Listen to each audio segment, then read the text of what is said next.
awiting pamasko. Ang lahat ay nasasabik na ang Pasko ay malapit na. Ang lahat ng mga bata ay kumakanta at sumasayaw ng masaya. Lahat ng tao maliban sa isang kuripot, si Ginoong Ebenezer Scrooge. Naninirahan siyang mag-isa sa isang malaking bahay, sa isang magiliw na bayan. Ngunit siya ang pinakasumpungin na tao sa paligid. Sinisigawan ni Ginoong Scrooge ang mga bata at sasabihan ang mga ito na huwag maglaro malapit sa kanyang bintana. Kapag ang mga tao ay kumakanta ng mga awiting pamasko sa ilalim ng kanyang bintana, siya ay sumisigaw ng, "Tumahimik kayong lahat! Lumayo kayo sa aking bahay!" Siya ay napakatuso at pera lamang ang iniisip niya. Si Ginoong Scrooge ay napakabastos sa mga tao at hindi kailanman tumulong sa mga nangangailangan. Maaari po bang tulungan ninyo ako, sir? Maaari po bang barihan niyo ang $1 na ito? Gusto ko sanang bumili ng candy para sa aking maliit na kapatid na babae. "Bakit kita tutulungan? Huwag mo akong istorbohin," sagot ni Ginoong Scrooge. Madalas siyang lumilibot sa bayan at nangiinis ng mga tao. At maraming tao ang ayaw na lumapit sa kanya. Si Ginoong Scrooge ay walang mga kaibigan. Nang desperas na ng Pasko, ang lahat ay abala sa paghahanda para sa Kapaskuhan. Namimili at nagsasaya. Maliban kay Ginoong Scrooge, ikinandado niya ang kanyang mga pinto at isinara ang kanyang mga bintana nang lumubog ang araw. Sa wakas, humiga siya sa kanyang kama at ipinikit ang kanyang mga mata at natulog ng mahimbing.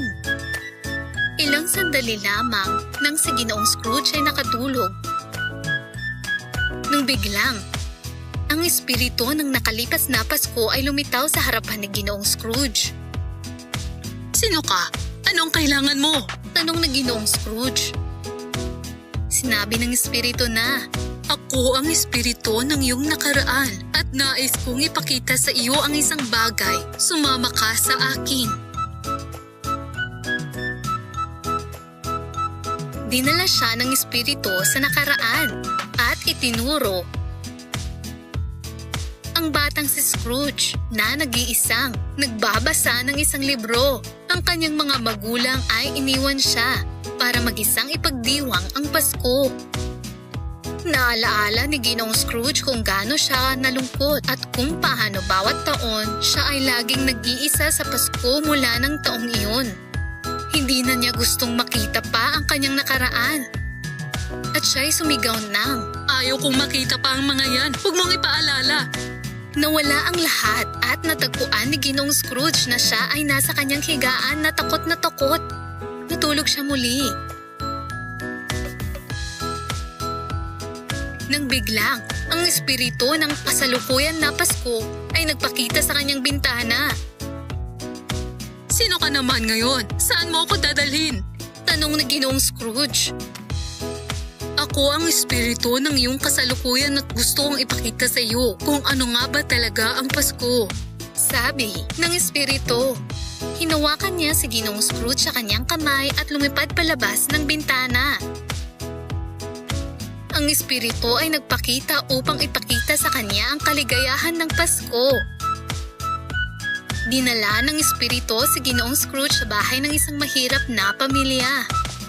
Pareho silang sumilip sa loob mula sa bintana. Walang espesyal na pagkain sa mesa, ngunit silang lahat ay masaya. Lahat sila ay kumakanta at sumasayaw ng masaya. Inisip ni Ginoong Scrooge na, bakit sila maligaya kahit sila ay mahirap lamang? Ang espiritu ay sumagot ng, dahil sa Pasko at masaya sila na makasama ang bawat isa kahit na walang-wala sila.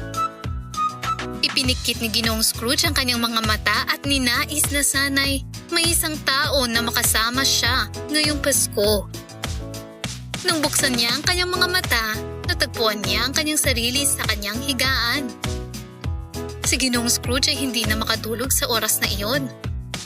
Umupo siya sa kama habang iniisip ang tungkol sa lahat ng mga bagay na nakita niya. Biglang tumunog ang orasan, 12:00 na, at isang malamig na hangin ang pumasok mula sa bintana. Ang espiritu ng hinaharap na Pasko ay lumitaw.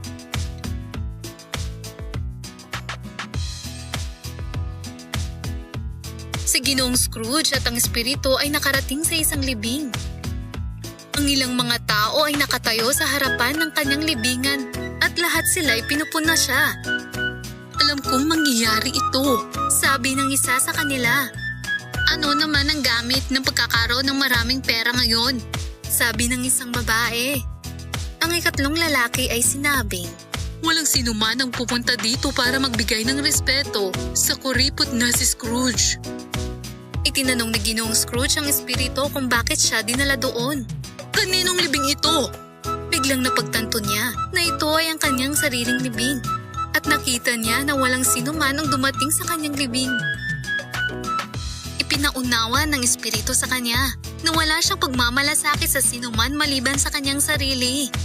Si Ginoong Scrooge ay hindi kayang makita pa iyon at siya ay nagmakaawa sa espiritu at sinabing, pakiusap, bigyan mo ako ng pagkakataong baguhin ang aking hinaharap. Ipinapangako ko na magiging mas mabait at gagawa ako ng mabuti sa mga tao. Ang espiritu ay walang sinabi at biglang nawala. Sa wakas ay dumating na ang umaga ng Pasko. At natagpuan ni Ginoong Scrooge ang kanyang sarili sa kanyang kama. Sumilip ang sinag ng araw sa mga bitak ng bintana.